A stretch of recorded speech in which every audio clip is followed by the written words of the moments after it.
Bonjour à tous, bienvenue au Morning Echo du lundi 8 avril 2019. Alors le dessin du jour, c'est celui de Cal dans le magazine The Economist, représente bien entendu les incertitudes quant au Brexit. Alors Theresa May voudrait donc une modification de la date limite au 30 juin, alors que l'Union européenne plaide plutôt pour un délai supplémentaire de 12 mois. L'incertitude reste complète, sachant qu'un deuxième référendum est aussi sur la table. Alors, vous voyez que tous ces éléments n'émeuvent pas les marchés actions qui continuent sur leur lancée incroyable depuis le début de l'année, soutenus en cela. On va le voir de suite par deux éléments. D'abord, les semi-conducteurs. Alors, le fameux SOX, c'est l'indice des semi-conducteurs aux États-Unis, le Philadelphia Semiconductor Index, qui bat de record en record, malgré certains avertissements sur le résultat, comme celui de Samsung, faisant état donc d'une moindre demande. Que nenni pour le moment, eh bien les investisseurs achètent une reprise à venir donc des semi-conducteurs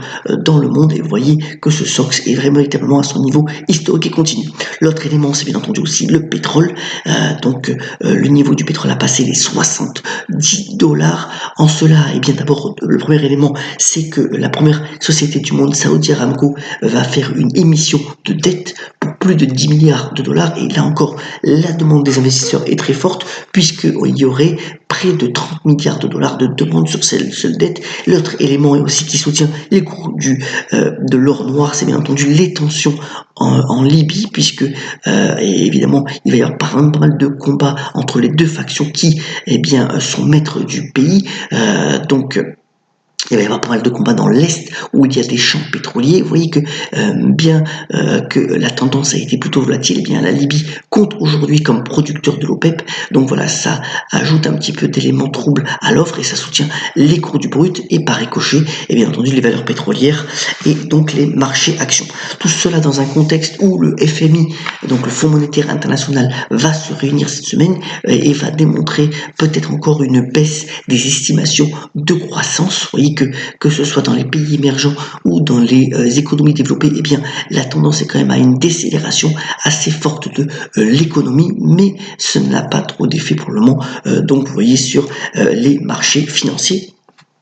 Et dans un contexte aussi où je vous en parle à l'instant parce que c'est une position que j'ai défendue à travers cette chronique. L'or a récemment reculé de $20, mais reste encore bien orienté. Et surtout, vous voyez que le graphique au milieu, c'est la Chine qui continue d'engranger de l'or mois après mois via sa banque centrale, certainement pour en faire et va continuer encore dans les mois à venir pour en faire une base de réserve assez solide. Donc voilà, on reste toujours assez constructif sur l'or pour en mettre entre 5 et 10% des portefeuilles si tant est que vous êtes dans un processus d'investissement.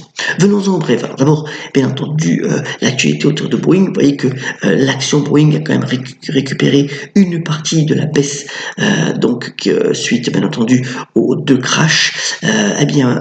Boeing est obligé de baisser de 20% sa production de 737 MAX. On verra lors de l'application des résultats si ça a vraiment de l'effet, et pour le moment ça reste bien conjugué. L'autre élément aussi, alors dans le milieu des gestionnaires d'actifs, c'est Amundi qui a complété. Alors Amundi avait acheté Alitalia Unicredito Pioneer, cela est complété. Maintenant, Amundi gère plus de 90 milliards d'euros d'actifs. Ça devient une société. Alors ça appartient au Crédit Agricole en partie, mais ça cote sur la bourse. Vous voyez que le rendement est à plus de 4,8%. Et donc Amundi est en ordre de bataille pour véritablement devenir un acteur de un gestionnaire d'actifs important, en particulier en Europe, et c'est à saluer.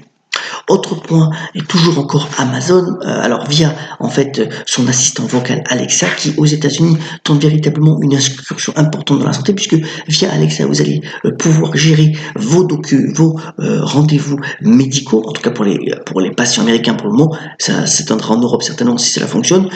Tout ce qui est donné médical, sécurisé d'ailleurs, peut passer par l'assistant vocal.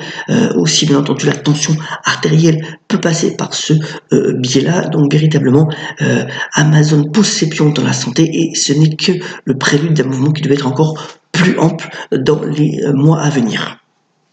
Dans la musique, alors on a eu deux éléments importants. D'abord, eh bien, Apple Music qui commence à prendre de l'essor. Alors aux États-Unis, le groupe a publié le fait que ils ont plus d'abonnés aujourd'hui que Spotify. Dans le monde entier, c'est toujours Spotify, le leader du streaming, qui domine. Et puis on a eu les chiffres donc des ventes de musique en 2018. Alors vous voyez que le streaming, donc l'écoute de la musique en ligne, prend de plus en plus de place, et on a eu le classement. Alors c'est Drake qui tient le haut pavé, suivi de BTS, c'est en fait un boys band coréen, ça c'est la mondialisation, et puis Ed Sheeran qui est en troisième place. À noter la sixième place excellente du groupe Queen, qui a été soutenu par le film Bohemian Rhapsody. Et puisque dans la musique, terminons ce Morning Co en mettant en exergue une nouvelle future peut-être reine de la pop. Elle s'appelle donc Billie Eilish. Alors elle fait un carton. En ce moment, elle n'a que 17 ans. Elle a commencé à chanter à l'âge de 8 ans. Son clip, on va dire Ocean Eyes, a été vu plus de 90 millions de fois, et elle a fait tout un album qui a été assez salué par la critique, qui lit de l'hip-hop, de l'électro et de la soul. C'est certainement donc Billie Eilish, retenez ce nom, une future reine de la pop en devenir. Et puisqu'on est dans la musique, terminons complètement ce Morning Co par la citation du jour. Elle nous vient bien entendu de Jacques Brel, qui était quand même assez incisif et qui a notamment dit « Je hais la prudence, elle ne vous mène à rien ». Passez une excellente semaine, ayons la pêche et soyons solidaires, et à demain pour le Morning Co.